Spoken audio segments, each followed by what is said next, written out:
All right, welcome to Count It Off, a podcast from Nashville, Tennessee that looks into the world of music through some eyes of fantastic people. I'm just tickled today that we're going to have an awesome cowboy artist with us named Case Hardin from Texas. So, Marcia, kick it off. Welcome to Count It Off with your host, Jeff Dayton, where we explore the world of music through the eyes of some fascinating guests. So, get tuned up and let's count it off. All right, we are on the phone with Case Hardin. Case, can you hear me? I can hear you, Jeff. How are you, sir? I'm doing well, thanks. And what a treat to have you here. I didn't know much about you till a couple years ago, and I got a call from my co-writer in Canada who said, there's an artist in Texas that just cut one of our songs. I said, that's cool, but how the heck did he find it? So it's been fun getting to interact with you since then. And you're part of the new guard of the cowboy artists down there, and I'm a big fan of Western music. So welcome to Count It Off.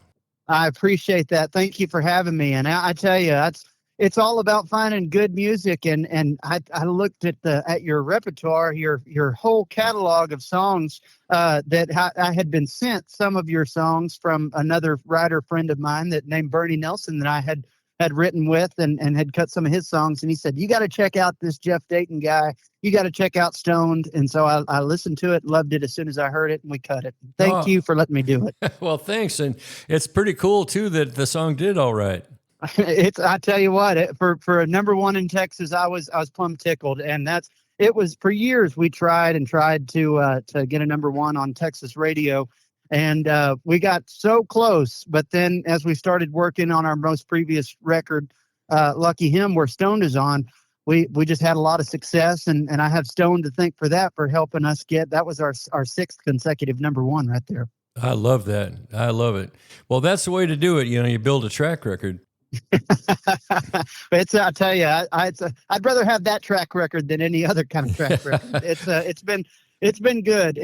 We've been blessed. We've been fortunate. And now with the release of an upcoming album that's going to be out later on this year, we're going to be starting to hit some Nashville markets, be up there closer to you and try to see where this thing goes. And I can't thank you enough for letting me be a part of your music, and also for Dana's music, for y'all writing that song together. It was just a match made in heaven, a great song, and I'm glad to have been cutting it. Well, thanks, buddy. And I want to have everybody get to know you a little bit. Where are you from, and how'd you get started with music?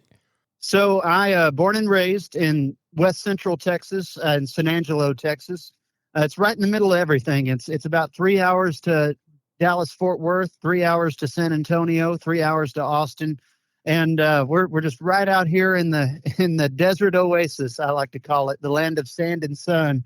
My whole family, we've ranched and rodeoed around here in San Angelo. And so that's really my passion is Western music, cowboy music, and preserving that way of life. And there's more than just me out there, guys like, Cody Johnson and Chancey Williams, those guys that have also rodeoed and turned to country music. And there's a lot of similarities in country music and rodeo. And it's something I want to preserve for many years to come. Well, that's a really honorable goal. And I know that we can name a couple of other cowboys who did all right in the music business, like, what's his name again? Look, that George Strait guy. That guy.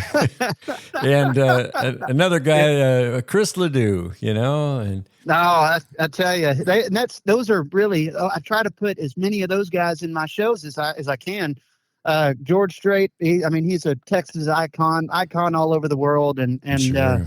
Being able to write and record with those guys, that's actually how I got started in the business. Is a group of the Ace of the Hole guys kind of found me, and we started talking along and said, hey, I want to record an album one day. And so they set me up in the right directions and helped me cut my first album. And I was, at that time, I was a kid in college, just probably some annoying 18-year-old kid, that knew, he thought he knew too much about music. And they stuck with me all through the years. And it's been great being able to be around with guys like Ace in the Hole and even Chris Ledoux's guys. Ned is out there kind of taking the torch these days, and being able to see him at award shows and hang out with him and even listen to his songs these days that sound just like his dad. It's crazy. In my mind, the 90s are coming back. Well, that's great. And there's so many good cowboy artists that were in the 90s, as you mentioned. And, I've had the honor of meeting and opening for Chris Ledoux for 2 shows. Back in the day, Oh, wow. at a place called Thule's Country out in Phoenix, a real good cowboy town. And, Sure. and he even gave me his address and said, "Send me some songs, cowboy." That was pretty cool. One That thing is. I've got a tune that reflects how I feel about cowboys in Western life, and it's called "Old Cowboy." It's on the current record I have out. But when I looked at Chris Ledoux and shook his hand, he looked me right in the eye, and he had that grip like he threw a lot of hay bales, And I was like, absolutely. There's the contract, There's the contract. That's it. It's a handshake and a smile. My dad was riding saddle bronc in those days when Chris Ledoux was still riding, and I'd ask him growing up, how do you feel about? Because I've always been a country music fan, and anytime that you can put country music and rodeo together, that's Chris Ledoux. And in my mind, that's the epitome of country music and rodeo. And so I'd ask my dad, what kind of guy was he like? And he's down to earth, everything that you would want in a guy. Down to earth, easy to talk to. Hung out with the kids at the end of the rodeo. They'd want an autograph, and here comes Chris, and he'd do it until the last one was there. So that's just the kind of guy you like to model yourself after, just a cowboy, a gentleman, and a heck of a poet. Well, what you just said makes me think that our friend Garth Brooks definitely went to school on that career and that way of Chris's life, and the way he waited till the last guy left the building. And I remember hearing about the first time Garth played the Opry, and he stayed there for 6 hours until the last person went through the autograph line. Absolutely. See, and that's the way it should be. I've had some great opportunities to play with some folks that do that exact same thing. You're there for the fans, and I've also played with some that they just want to get back on their bus and leave. And I like to think that I'm the first will hang around, and I know you would too. Hang around, and the fans that came out to listen to your music and see the show, you stay there for them, and until the very last one leaves and grabs some merch and heads home. That's when you leave. And we wouldn't be there without them. That's right. That's exactly right. They're the ones listening to the songs. If it weren't for the fans, I would just be some garage band playing guitar in my parents' garage somewhere. But because of the fans, we're able to do what we do. Yeah, playing bad versions of Bob Seger or something like that. We wouldn't have a clue. I got to play in a band of a Texas duo called Blake and Brian, and they were on Curb Records back in the late 90s. And I got to tour with them, and we probably would have had better gas mileage, but they had all that space underneath the bus full of, spray starch, ironing boards, all that stuff for the regulars. But that's what the 90s were. Yeah, we opened for Patty Loveless in Raleigh, and we did 2 shows with her there, and we stayed. Well, those guys stayed, and until the janitor got an autograph, and then we finally packed up and left. Wow. See, yeah, that's that's the stuff people remember. Mm-hmm. So if you're there until the very last one, if you cut them off, say, hey, this is the end. I can't sign anymore.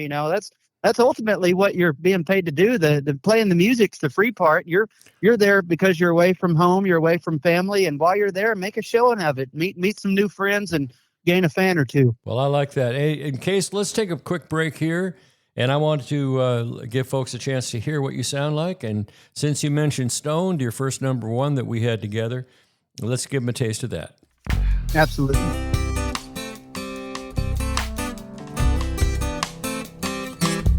Have you ever been sitting in a chair somewhere, looked across a room, got caught in a stare with a perfect girl?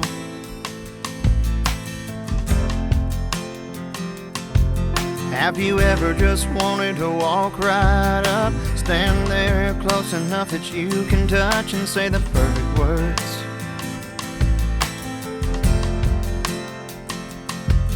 In a sweet split second of a lightning bolt, there's a new connection and off you go. You're stoned like you just had a double, stoned like you're about to fall.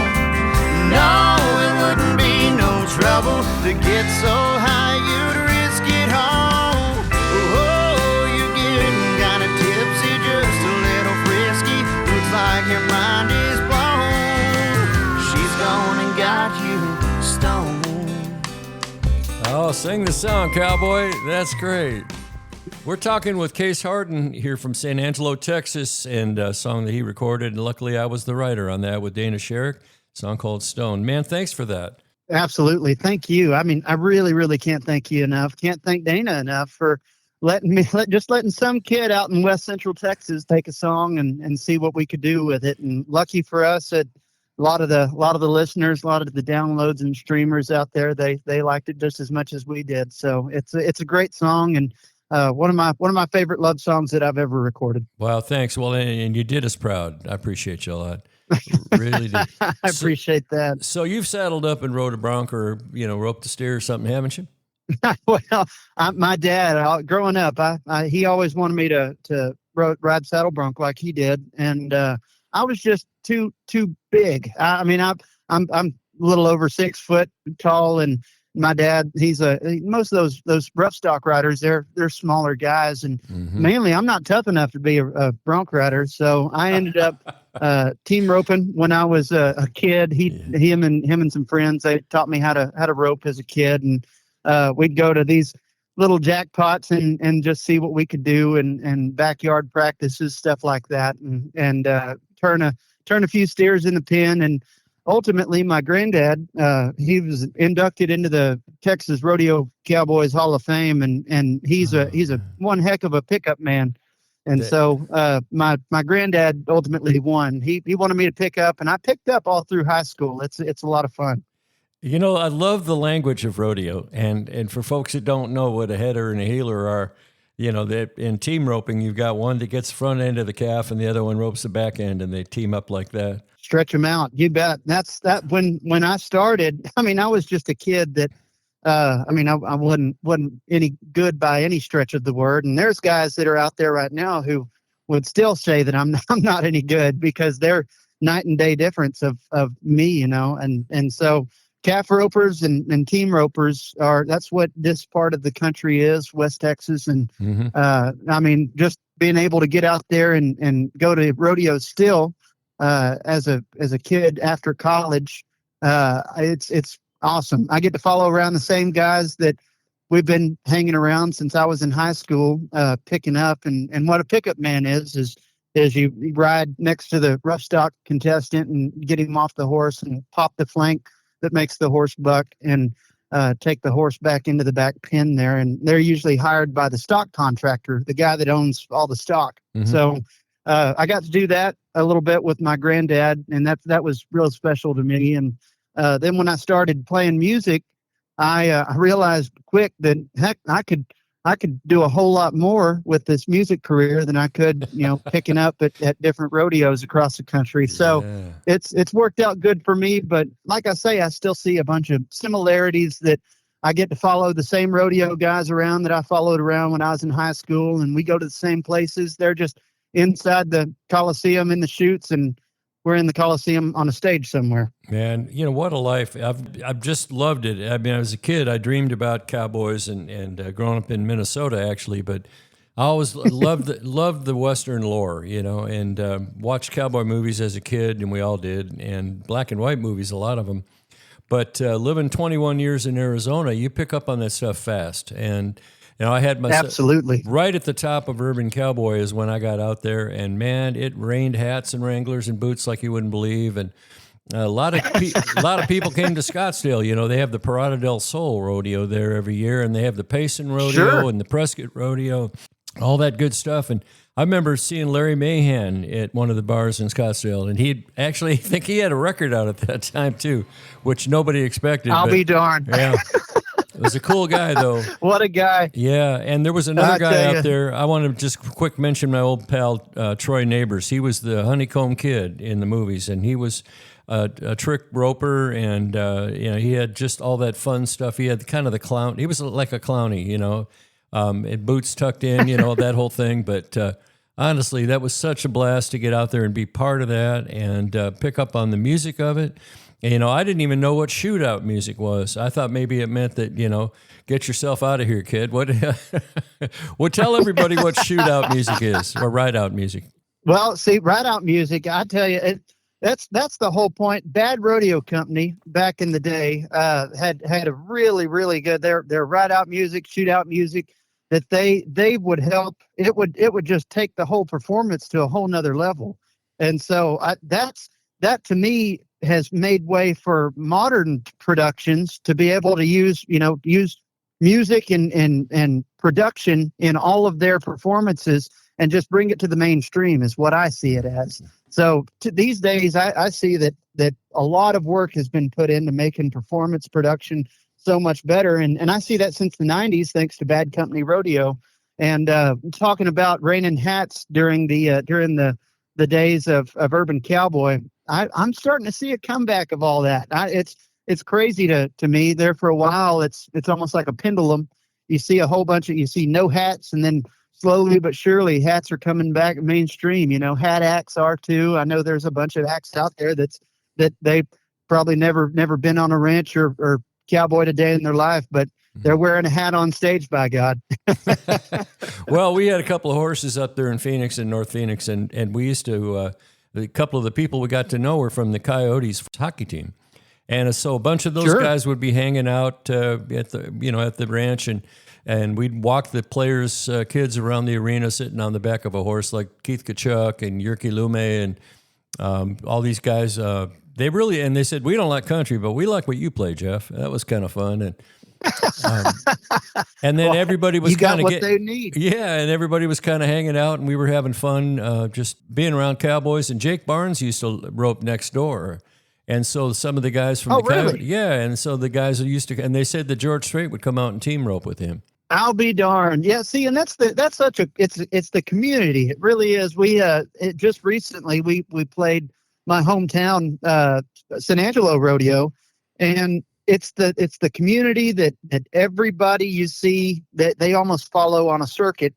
And they're all real close knit, all the rough stock riders and even the timed event guys, they all kind of travel, partner together and go around. And whether that's here in San Angelo or over there, you said Prescott, Arizona, you go all the way over to Las Vegas, Nevada for the NFR. Right. These are guys and communities that have been together basically all year long. And even the patrons that follow them around, the sport of rodeo, it's just a cool, well-knit community. That's great. Hey, let's play some more of your music for the folks here. Let's hear a little bit of this song called If You're Gonna Ride.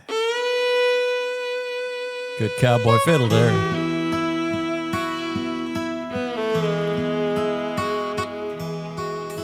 He put on his Stetson hat, told himself just don't look back. He dreamed about that buckle for so long.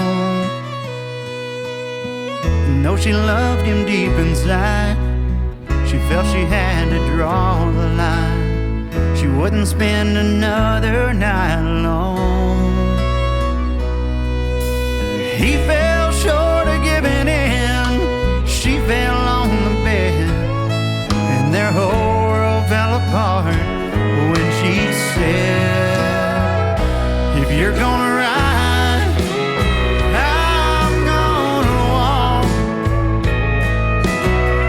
if you're hanging on tonight, I'll be letting go.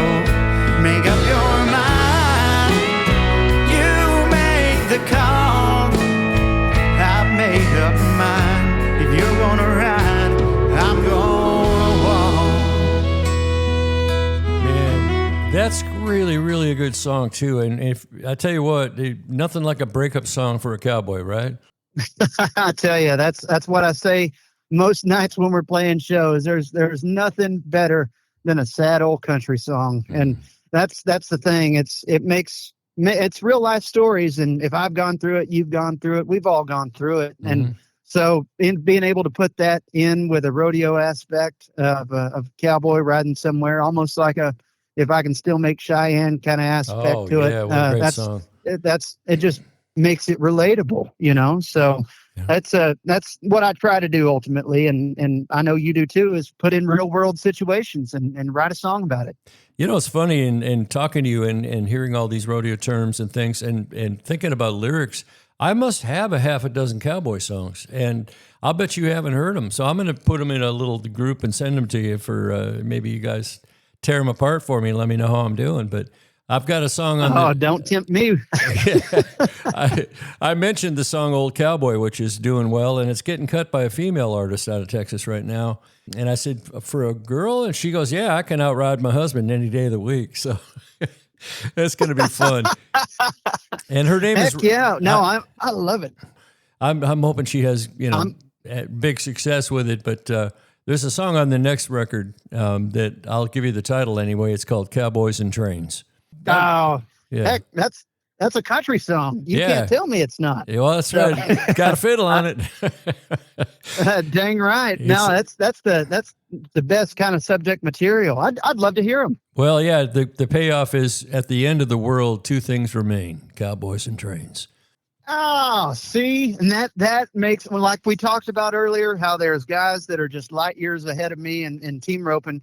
There are guys such as you who are light years ahead of my lyricist ability, my being able to be a songwriter. That's a cool turn on words there. Well, young friend, you are no slouch at that. Did you write "If You're Going to Ride"? I had a co-write with it. That's it perfect. So I have many of my hands in many different songs, and ultimately what happens with some of these songs is I might be really, really partial to some of these songs I've written. And then I hear a great song and my song gets booted. It's all about whatever the best song is. And I'm not saying that I'm having a favorite of any of my songs by any means, because I will cut my songs if they're not up to snuff compared to what I have in the turntable. Then I'm going to cut my own songs and cut their songs, and we'll just make the top 10 and put them on an album. Yeah, best songs win. I think that's a really good approach, regardless of who wrote them. Absolutely. There's some great songs out there that still have yet to be sung, and I got a lot of years left in me. So one of these days I am going to have a soul writing on one of my records, and heck, I'm going to send it to you, and maybe we can cut each other's songs on each other's records. Wouldn't that be fun? I just love that. I love getting to know people. There's another guy, he's a Texas guy from East Texas, named Anthony Bennett. I don't know if you know his name, but he's been on the podcast too. I've heard the name. And he's got a song that's kind of a Gulf Coast song called "Do You One Better." That I found that song and I was like, this guy is tropical. He just doesn't know it yet, So he's kind of like a Gulf Coast cowboy, and he's got such a great voice. So I know we'll all get together and talk someday. Absolutely. That's what I'm here for. One of the best things you can do is sit down and write and what you had planned that day with a group of buddies, that what you had planned that day and what you end up writing about, two totally different things most of the time. And that's when the best songs come out. Now, is it true that George Strait is from out there in San Angelo?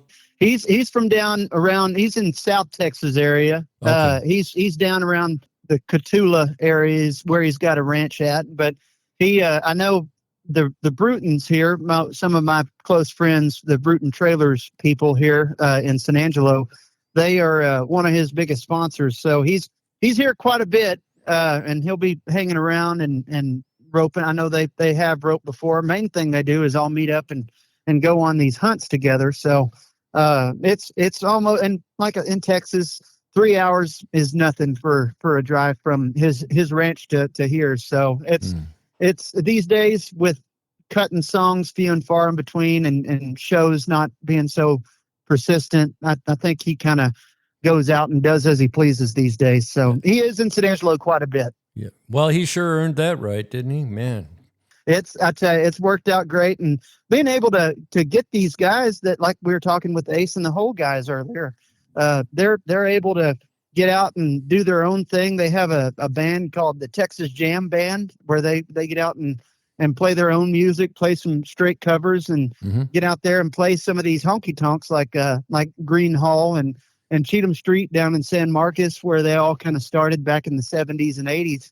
And it's really, really cool to see because, like I was saying earlier, there's a pendulum movement, and I see a whole lot of that 80s and 90s coming back in today's country music market. Have you ever had a chance to meet George Strait? I have. We actually, when we cut Are You With Me and As Good As It Gets, we were in the studio this last time that we met him, hung out. It was at the recording studio, Hardin Studios, in San Antonio, Texas. They were getting ready to go out on tour with Chris Stapleton and Little Big Town. I think they were playing in Nashville, Tennessee the next night. And we were all there in the studio together. That's where they rehearsed. And of course, I had Strait's guys back in the songs as we recorded. So they went ahead and did their rehearsal for the Nashville show and did the cuts on my album that's coming out here soon. So it was just a free for all. Everybody was in the studio all together. They were rehearsing and laying down new tracks all together at the same time. So it's really, really neat, really cool. And it's a cool community to be in. What kind of vibe did you get being around him? I mean, were you sort of like starstruck, or how was it? Growing up, when I was a little bitty kid at some of these rodeos, at like Rodeo Houston, when he'd play, my dad was riding. And so he'd be out at Houston on a Saturday night, and George Strait would be playing. So as a kid, I just knew him as another guy that was the singer that was there. I didn't, as a 3 or 4 year old kid, you don't really know. And so now growing up to know his status and stature and who he is, I still try to keep him as he's just another guy kind of thing. But the man has done so well for so many years. It's admirable. And I gotta tell the truth. I mean, a little bit on the inside is like, holy crap, it's George Strait, But, why not? At the base level, he is another guy, but my God, it was dang sure cool. I'd be lying if I said it wasn't a cool moment in my life to be able to sit there and hang out. Man, and you get that same vibe from him that you do talking to Chris Ledoux. You're looking at the real guy. Absolutely. Yeah, I'm grateful that he cut one of my songs. I don't know if you ever knew that. Absolutely, I did. I'm a fan of the song that he cut, and I enjoy the story about how you said the just dropping a dime and there I'll be. I enjoy that. That's awesome. Oh, that's good. That's good. Yeah, for those who don't know, the song's called Any Old Time. I'll plug it every chance I get. And it was on the Fort Worth album, which was Album of the Year on both sides, ACM and CMA, and a platinum album, which is hanging in my studio right now, proudly. Top of the heap, There's a lot of things in Nashville well that you deserved. can, yeah, thank you. There's a lot of things in Nashville that you can, put a feather in your hat over. But when you say you've had a straight cut, and then they follow up with, who have you played with? I said, Glenn Campbell. They said, that's 2 feathers in your hat, son. So, no, that's what you've been able to do with your career. That's also admirable. I can't believe when we look through the songs that were Jeff Dayton songs, when Bernie Nelson had told me about you, hey, you got to check out Jeff Dayton. We started looking through, and that's whenever I really started to realize the extent of the Glenn Campbell days. And that is so cool. I remember as a kid, just going to Glenn Campbell.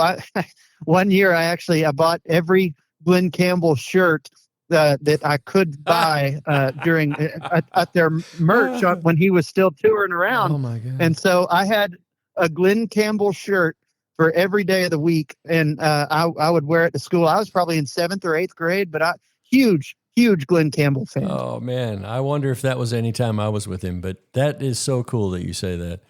He was the great among the awesome. Greats. There's hardly anybody that can walk up to a microphone or sling a guitar over his shoulder that can come close to what he did. And all the guys that played, they had their hat in their hand. I remember when Sugarfoot Rag, Hank Garland came around, hat in his hand. This young kid from Australia named Keith Urban. May I meet Mr. Campbell? And Ricky Skaggs and Vince Gill, and everybody showed the utmost respect for Glenn. And absolutely, it was really an education in who I was working with. And some days I had to pinch myself. Oh, I imagine. And well, just being able to, the last show that I had seen Glenn at was at Glenn Campbell was playing the Austin Rodeo. And I believe this is back in 2012-ish, somewhere around there. Would have been the very end. Yeah. And so being able to see that show, and you couldn't tell that I knew just from my own research that he had teleprompters there on the stage, but I had you couldn't tell that he needed it, that he had it all worked out, to where he could remember the lyrics. He was just as great as the first time I saw him play. He is an a phenomenal instrumentalist and an even better singer, just the whole package. Well, I loved working with him, and it was a daily butt whooping on the guitar too. You come in with a new lick or something, he goes, "Oh yeah, check this out," and then he'd play me something amazing.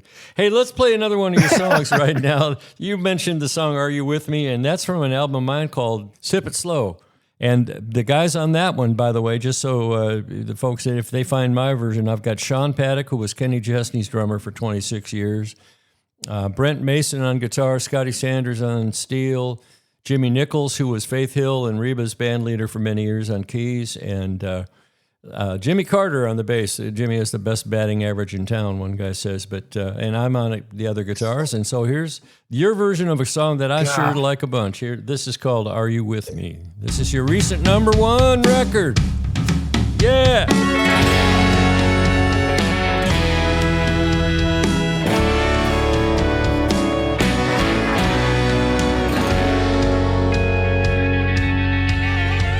I'm a highway looking for direction.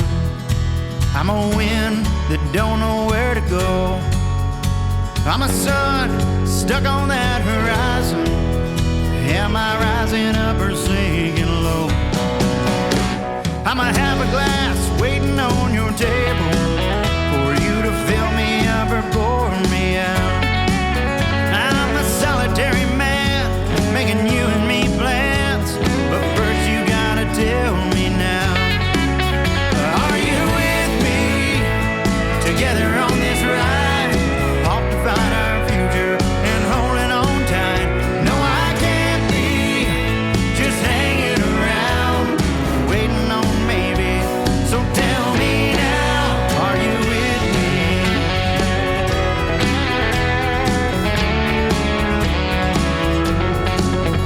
Are you with me?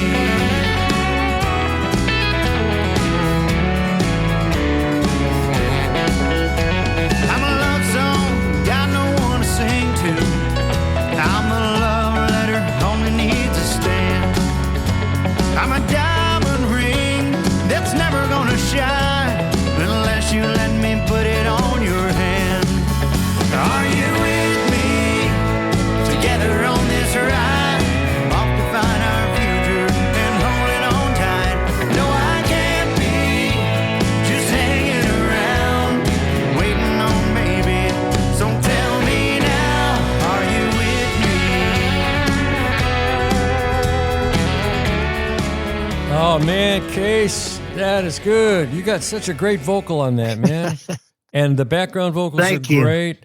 Oh, I call that my tough guy proposal song. Oh, I tell you, it worked out well for me. I didn't know at the time when you had sent me "Are You With Me?" I listened to it and I loved the song. I knew I was going to cut it, and I didn't know where it was going to take me at the time. And I actually over New Year's, we were playing a New Year's Eve show, and right in the middle of the song, after the words, "I've got my daddy's gold watch, you've got your mama's white dress, I'm praying that the answer is yes." And I stopped the band, kind of just vamped the song, and we had a sold out, packed out house. And anyway, I had got my girlfriend up on stage and proposed to her while that song was playing in the background while we were playing it live. And so she's now my fiance.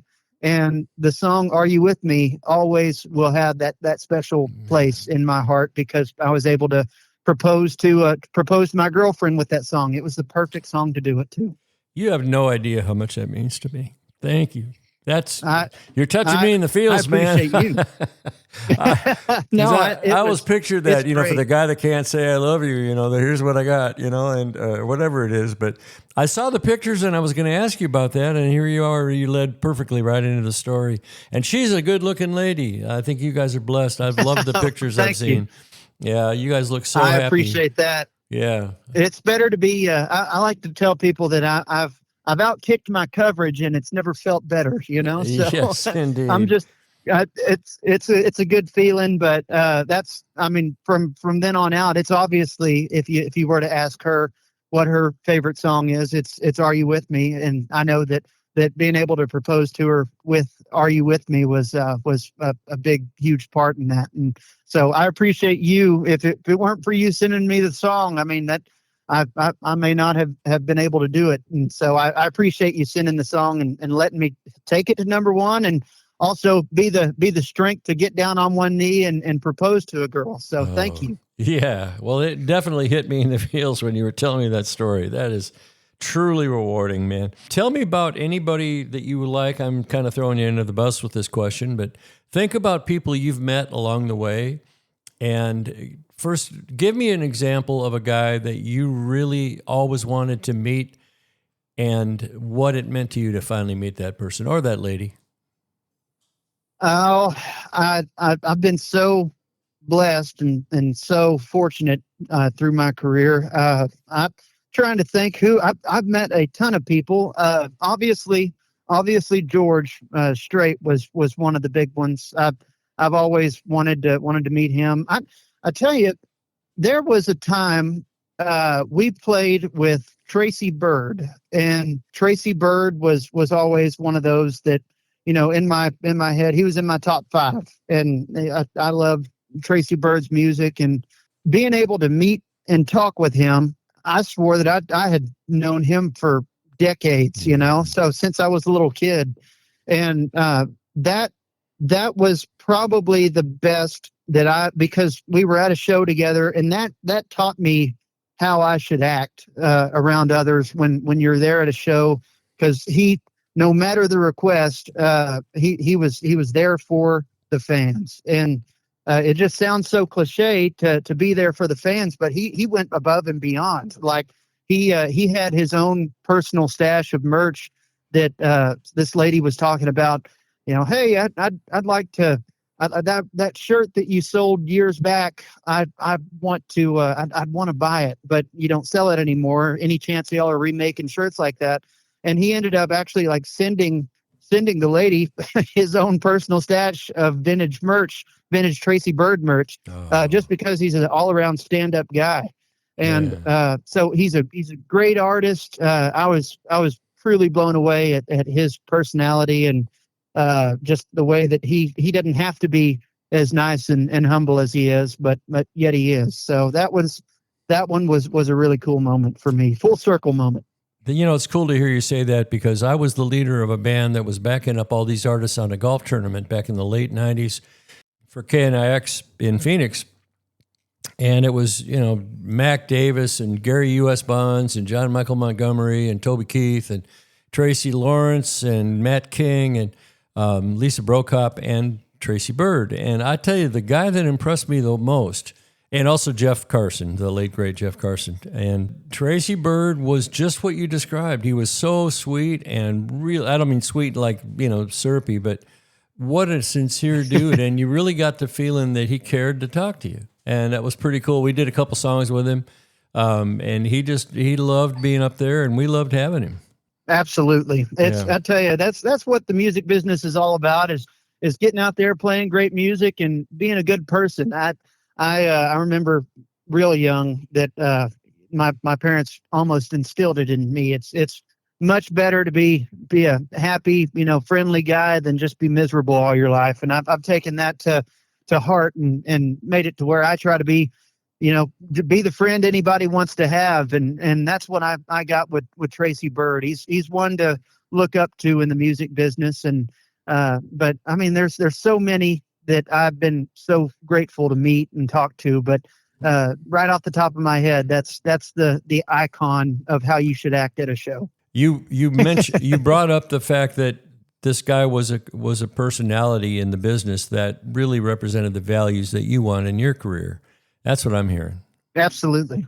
That's what I liked about him is he was down to earth, talk to you about anything, you know, like our families had been friends for years is what it seemed like. And so just being able to be cordial and friendly and feel like you could just pick up the phone and call him tomorrow and see if what he's doing this weekend, you know, and that's what he was. And several artists I've played with, opening for, they, you know, I'm the new kid on the block, and they really don't care what I'm doing, but he went out of his way to come and hang out with us on our bus. So that was the big thing is he didn't have to. He was comfortable in his Prevost, but he came out and he was just gratitude is what I could best equate everything he was about. That's funny. I'm wearing a shirt right now that says gratitude on it.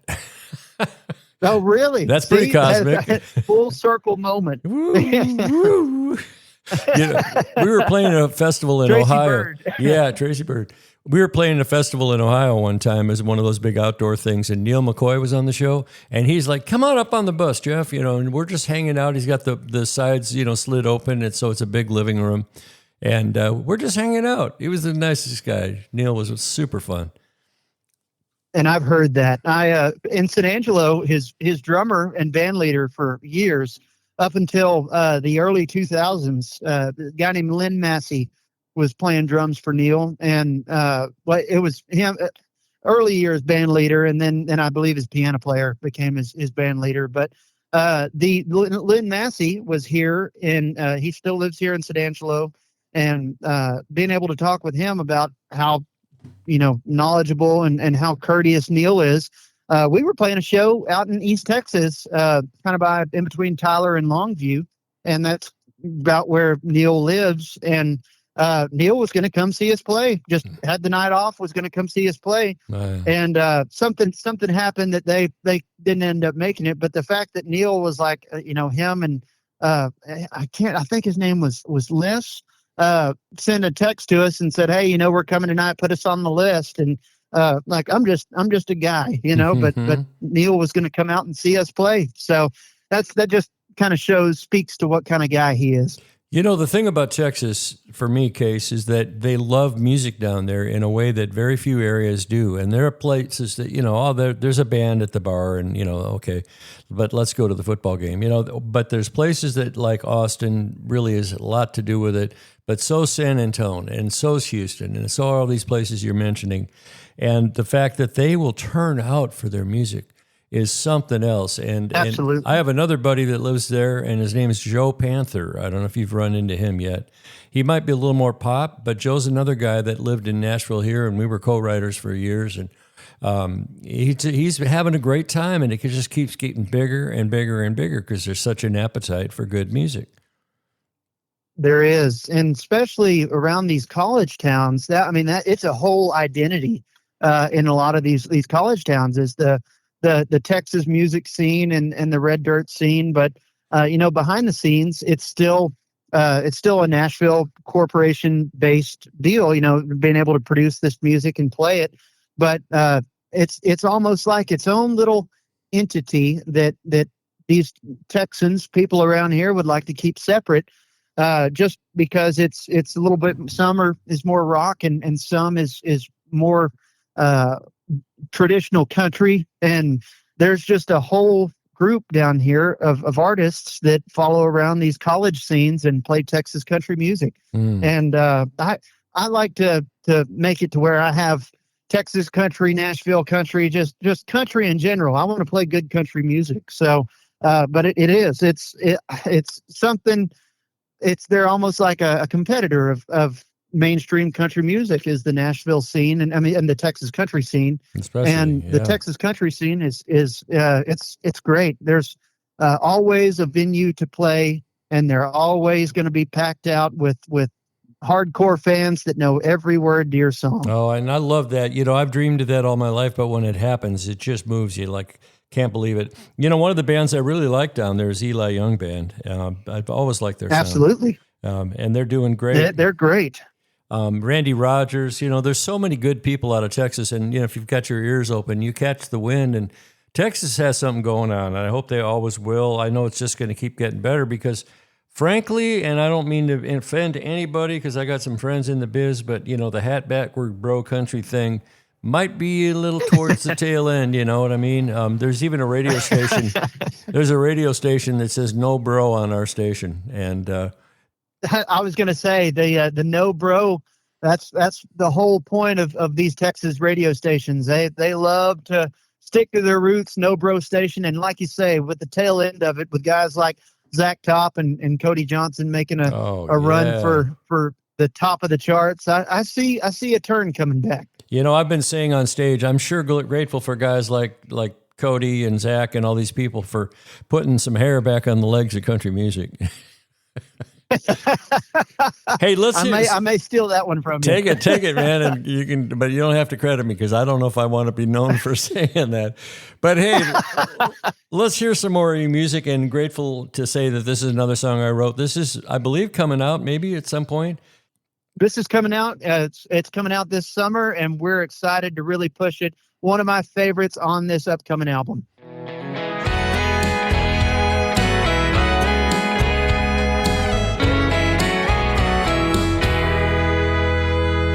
I'm writing you a letter the old-fashioned way to tell you how I feel, but there's too much to say with just 26 letters in the alphabet.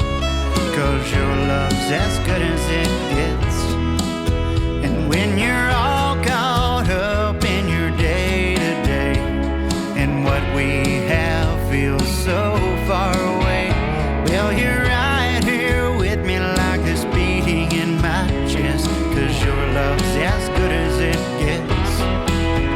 If you ever start to wonder what would happen if you walked away, and forever there would never be another I could ever find to take your place. Yeah, someday we'll be sitting on a beach somewhere, watching the water rolling up to our chairs. I'll be raising my glass to a red sunset, saying your love's as good as it gets.